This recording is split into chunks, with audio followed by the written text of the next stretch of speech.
Vamos agora de entrevista importantíssima, em ao vivo, aqui na CNN Brasil, às 10 horas e 50 minutos. O tenente-coronel Mauro Cid contratou um novo advogado. É o criminalista César Roberto Bittencourt. É justamente com ele que nós conversamos agora. César Roberto, que está acompanhado de Basília Rodrigues, para onde a gente já vai agora ao vivo. Ele vai assumir a defesa do ex-ajudante de ordens de Bolsonaro nos inquéritos que correm no Supremo Tribunal Federal. Entre eles, o caso das joias. Lembrando que é o terceiro advogado contratado por Mauro Cid nos últimos meses. Doutor César, obrigada pela gentileza de estar conosco aqui na CNN Brasil. Bom dia, hein? Bem-vindo. Bom dia, satisfação. Obrigado a vocês. Estamos à disposição para responder as perguntas maravilhosas que vocês fazem para a gente. Às vezes os assuntos não são tão maravilhosos assim, convenhamos. Olha, CNN Brasil está aqui dentro do gabinete do advogado César Bittencourt, ele que assumiu agora, Elisa, a defesa de Mauro Cid, tenente-coronel, ex-ajudante de ordens do ex-presidente Jair Bolsonaro, gaúcho, 40 anos como criminalista, professor de direito penal e um ferrenho crítico do Instituto da Delação Premiada. Então, eu queria começar perguntando para o senhor sobre estratégia na defesa, o senhor que é o terceiro advogado passando por este caso, o senhor vai fazer uma defesa alinhada à defesa do ex-presidente Jair Bolsonaro ou o senhor compreende que Mauro Cid apenas seguia ordens? Bom dia, satisfação. Claro, o Mauro Cid, como assessor, segue ordens, cumpre ordens do chefe, do superior. E como militar, essa obediência hierárquica é muito rígida, é muito grande, né? Então ele exercia a função, não tem como se desvincular. O que ele fazia? Assessorava quem? O presidente. Assessorava o presidente uma variedade de situações, além, inclusive, da função oficial que seria assim. Quer dizer, ele servia para tudo, você estava atenção. Cumpre ordens. Essa era a função do Mauro Cid. Não o conheço, não conversei com ele ainda. Eu tive contato ontem à noite com a família que me contrataram. Então, eu pretendo conhecer o Mauro Cid hoje no final da tarde. O senhor conhece o caso do Mauro Cid, eu imagino, impactado aí pelas notícias, pelos seus colegas advogados, né? Porque este é um caso que tem personagens aí que já envolveu muitos advogados, não é mesmo? Muita coisa. Muita coisa. Mas existem alguns pilares, que dá para se dizer assim, da sua linha de atuação, de como o senhor deve seguir à frente da defesa de Mauro Cid. Delação premiada, vai ter? Olha, a delação premiada não está no horizonte, né? Sabe todo mundo que sou um crítico ferrenho da delação premiada desde lá do princípio, desde o início. Agora, eu reconheço que a delação premiada é um instituto jurídico legítimo, legal, reconhecido pelo próprio Supremo Tribunal Federal. Então, são armas que ficarão à disposição da defesa, mas eu tenho que ter primeiro contato com o cliente, né? Porque eu não tenho a menor ideia do que o Mauro pensa a respeito. Então, a gente vai conversar, vai se entender, vai ter o primeiro contato para verificar, mas não está no horizonte de uma delação premiada.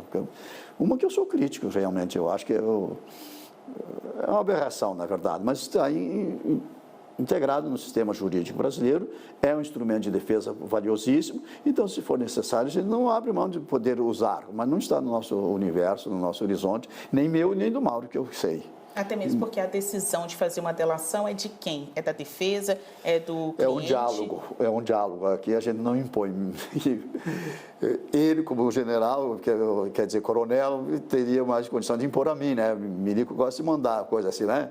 Mas também obedece. Então, a gente vai ter um bom diálogo para conversar e nós vamos nos entender, com certeza. Aquilo que for melhor para o Mauro, nós vamos fazer. Mas respeitando, sim, a sua independência, o que ele pensa, porque eu sei que ele é um militar genial, tem uma carreira maravilhosa feita aí, que agora pegou uma mancha por aí que nós vamos ter que apagar essa mancha, fazer desaparecer. Eu tenho honra e satisfação de defendê-lo, de ser escolhido para fazer essa defesa. Cumprimentando o Bernardo, que desistiu, aliás, meu vizinho aqui, Fenelon, né? Bernardo Fenelon, que é um jovem advogado criminalista talentoso, extremamente talentoso. Aliás, o pai dele é médico, é o meu médico. O Bernardo Fenelon deixou a defesa de Mauro Cid há alguns dias e ele é um entusiasta da delação premiada, então sempre pairou a expectativa de que Mauro Cid, que está preso, decidisse por uma delação. Então, a entrada do senhor agora nesse rol de defensores, de advogados, é bem importante, porque pode significar uma mudança de rumos para a estratégia de defesa. Então, a partir desse momento aqui em diante, o senhor se coloca como um contrário à possibilidade de delação premiada. Na verdade, não sou contra nada. A partir do momento que eu entro na defesa, eu estou aberto para usar os institutos que nos favorecem, que favorecem o nosso cliente, que favorecem a defesa. Enfim, eu sou crítico intelectual da delação premiada, né? Mas não quer dizer que eu não possa usar esse instrumento. Fica em aberto, a gente tem a possibilidade, está aí à disposição de qualquer um. Depois do diálogo, da nossa conversa com o Mauro, a gente vai delinear por aí, por onde é que a gente vai caminhar. Mas não está no meu universo, no meu radar, pelo menos ainda do Mauro, que eu sei, fazer delação. Agora, se for necessário, guerra é guerra, né? A gente vai para a batalha, a gente vai para o trabalho e vamos fazer o que for necessário, dentro das 4 linhas, como o presidente falava, né? Guerra é guerra, Elisa? Estamos aqui atentos, ouvindo cada palavra do advogado. Obrigada mais uma vez, doutor César, pela gentileza de estar conosco.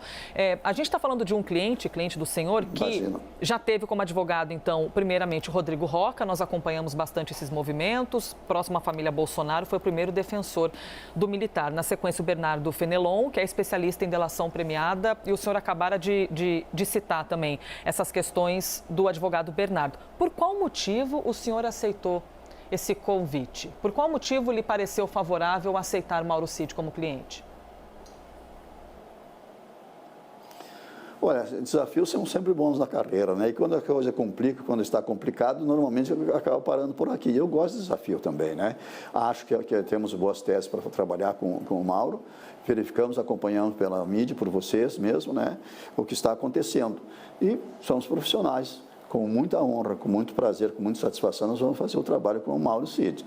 E a gente decide, de acordo com o andar da carruagem, quais os instrumentos que a gente precisa usar. Eu não abro mão de dizer, não, tem que fazer a delação. Se for necessário, se for recomendável, melhor dito, para a melhor defesa do cliente, eu vou convencê-lo, vamos conversar. Mas não está no nosso horizonte assim, vamos partir para a delação premiada. Nós temos que examinar os fatos. Eu não conheço o processo, não conheço nada. Aliás, conheço através de vocês, a mídia que nos alimenta por aí, né? E eu também falar, dizer, mas eu mudo a orientação. O Fenelon, que é um jovem advogado talentoso, recente estava começando também, ele não delineou, eu acho, quase nada, eu não sei. Ainda vou conversar também com o advogado, que é meu amigo. Eu gosto dele, gosto muito dele, na verdade, filho do meu médico, inclusive, né, meu vizinho aqui de escritório. Então, a gente vai conversar com o Mauro para orientar. E mais, segredo é a alma do negócio. Eu não vou abrir o jogo das estratégias de defesa, tudo que vai acontecer. Isso normalmente a gente não faz. Mas estamos sempre abertos para dar um caminho, umas pistas por aí. Basília Rodrigues, por favor. O senhor foi advogado também do Rodrigo Rocha Loures, ex-auxiliar, né, ali de primeira linha, do ex-presidente Michel Temer, né? Lembra, ali em 2017 o senhor assumiu a defesa do Rocha Loures, ele ficou conhecido como o homem da mala, acabou sendo investigado. Nunca mostraram o que tinha dentro da mala, né? Por supostamente estar com dinheiro na mala, correndo ali em uma rua em São Paulo. O senhor assumiu a defesa, era um caso difícil, dá para se dizer assim que o senhor é o advogado das causas, não vou dizer impossíveis, mas impossíveis não existe, né? É difícil, não, mas quando a causa é difícil, quando é complexa, é complicada, normalmente as pessoas também procuram buscar os melhores profissionais, né? E que nós achamos que somos bons, né, sem falsa modéstia, então é normal que chegue até a gente esse tipo de coisa. Mas é um desafio, a gente gosta disso, o desafio é bom, né? Mauro Cid é culpado ou inocente? Inocente, com certeza. Absoluta certeza que o Mauro é inocente, né? O Mauro é uma vítima das circunstâncias, é o que a gente pode dizer, né? Porque ele é um rapaz de uma dignidade, de uma seriedade, de uma carreira brilhantíssima, de família, de carreira militar brilhante, assim, está sendo injustiçado, com certeza. Na hora de construir esta narrativa, ou construir esta defesa, o senhor vai procurar a defesa do ex-presidente Jair Bolsonaro também?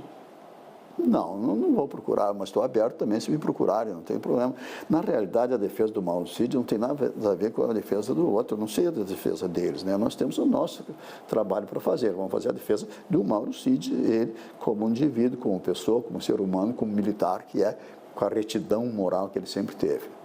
Ele tem hierarquia, militar respeita a hierarquia. Elisa? A gente traz agora a Clarissa para a conversa. Clarissa, por favor. Doutor, eu queria pegar embalo aí nessa pergunta da Basília Rodrigues para questionar o senhor pelo seguinte. O senhor diz que uma defesa não tem nada a ver com a outra, mas um dia antes da operação da PF, pessoas muito próximas do ex-presidente Jair Bolsonaro me disseram que estavam profundamente irritadas com a defesa de Mauro Cid, com a linha que estava sendo adotada pela defesa de Mauro Cid. E aí, logo depois da operação, também disseram que essa seria uma das causas da substituição. Então, eu gostaria de entender do senhor, o senhor disse que vai estar aberto ao diálogo, eventualmente, mas um diálogo com ou sem subordinação. Há uma atuação conjunta? A defesa de Bolsonaro tem o direito de se incomodar ou não com a sua atuação como advogado? Olha, todas as pessoas têm o direito de se indignar, né? Se incomodar, não incomodar, isso não preocupa a mim, nem um pouquinho. Ou quem não pode se incomodar, não pode ficar desagradado, é o meu cliente, a família dele. O resto, para mim, é resto. Não estou nem aí, né? Eu vou fazer meu trabalho, fazer a defesa, agora estou aberto ao diálogo. O que a gente procura fazer normalmente quando tem esse choque de defesa é evitar prejudicar o outro, o trabalho do colega que está defendendo a outra pessoa, coisa assim. Se for possível, a gente faz. Se eventualmente se causar danos, faz parte do ofício, não tem problema nenhum, né? Então, cada um vai por si. Mas nós não temos nada a ver com a defesa do Bolsonaro. Nada, nem sei, na verdade não conheço a defesa, não conheço. Na verdade não me lembro do nome que é o defensor dele que está fazendo a defesa, não faz muita diferença, né?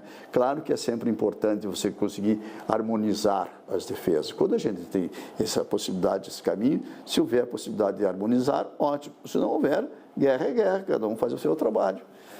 Legítimo. Legal. Você disse aí que é crítico da delação premiada, mas não descarta essa possibilidade no caso de Mauro Cid. Disse também que ainda não teve oportunidade de conversar com o tenente-coronel, que é ex-ajudante do ex-presidente Bolsonaro, mas que o senhor tem certeza da inocência dele. Certeza absoluta. Desde o momento que o senhor foi contratado, que foi ontem à noite, até agora, o que o senhor viu de concreto para justificar essa inocência de Mauro Cid? O senhor é autor de vários livros. A gente está aqui no escritório do Dr. César Bittencourt e essa biblioteca aqui já mostra que o senhor é uma pessoa muito ligada às formalidades, né, do ponto de vista técnico, à leitura, ao estudo dos casos. Nestas poucas horas, desde a contratação até agora, a entrevista à CNN, o senhor já concluiu que ele é inocente? A gente acompanha os fatos, né, através da mídia, tudo que vem, aliás, virou assunto nacional, né? Então, como profissional, a gente acompanha com acuidade, né? Você está sempre antenado mais e tirando, colhendo informações, fatores desse negócio, né? Então, essa é o que nos manda. E conhecendo o currículo do Mauro, a retidão moral, a história pessoal, familiar dele, eu tenho certeza que o Mauro é inocente. O Mauro era um assessor, né? Um ajudante, e é da formação militar, respeitar a hierarquia. E o Mauro também tem isso. Então, eu não vejo maior dificuldade para chegar a essa conclusão. Claro, os detalhes eu vou me inteirar ainda e vou levar algum tempo fazendo isso aí, porque de ontem para cá, eu fui dormir às 3 horas, não tive tempo para fazer grande coisa, mas eu venho acompanhando a mídia através do que vem trazendo e verificando, inclusive, a dificuldade, assim, que essa família honrada, honrosa, tem uma história militar, assim, com seu próprio pai, tio, de família, assim, é de dignidade. E nós vamos trilhar por aí, estamos no Supremo. Nós achamos que ele está sendo injustiçado pelo próprio Supremo Tribunal Federal, que é o contrário dos políticos, dos poderosos, que normalmente são presos e são desviados, por exemplo, para uma guarnição militar, eles têm liberdade de ficar lá dentro. E o Mauro está sendo criminosamente segregado dentro do Exército, está numa cela. Isso não pode acontecer. Ele pode ficar lá, pode cumprir sua pena lá, pode estar fazendo lá. Agora, dentro de uma cela, todos os dias, não é possível. Isso vai pedir a liberdade dele? Vamos sim, o funcionamento vamos fazer. Em primeiro lugar, retirar daí, imediatamente, não pode ficar numa cela. Não tem nenhuma razão. Qual é a necessidade que qualquer juiz teria para segregar dentro da segregação? Quer dizer, ele está dentro de um universo restrito, que é o Exército, e lá dentro do Exército, que não tem nenhuma possibilidade de fugir, de sair de lá, por que bota uma cela para ele ficar dentro da cela? Sai 1 hora por dia para tomar sol. Isso é um absurdo, isso é uma tortura. Ninguém pode fazer isso, muito menos o Supremo Tribunal Federal. Elisa. Basília, acrescentando aqui uma pergunta, doutor, o senhor enfatizou muitas vezes que Mauro Cid seguia ordens, né? A gente até abriu a entrevista colocando ali na tela. Mauro Cid apenas seguia ordens. A função dele era ajudante de ordens. Então, se ele apenas seguia ordens, essas ordens de tudo que foi feito por Mauro Cid, podemos interpretar que viriam de Jair Bolsonaro. Eu não sei se o Jair Bolsonaro não tinha, por exemplo, um vice-presidente, não tinha um secretário, um ministro lá que dava essas ordens aí. Mas aí esse caminho a gente percorre.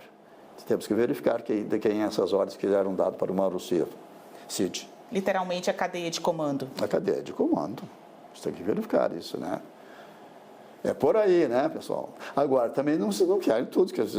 Antecipa a tua defesa, antecipa a tua estratégia. Nem que tivesse uma estratégia montada de 100% aqui, afinal, o segredo é a alma do negócio. Não posso abrir mão, ficar dizendo, vou divulgar aqui, daí eu fico desarmado, né?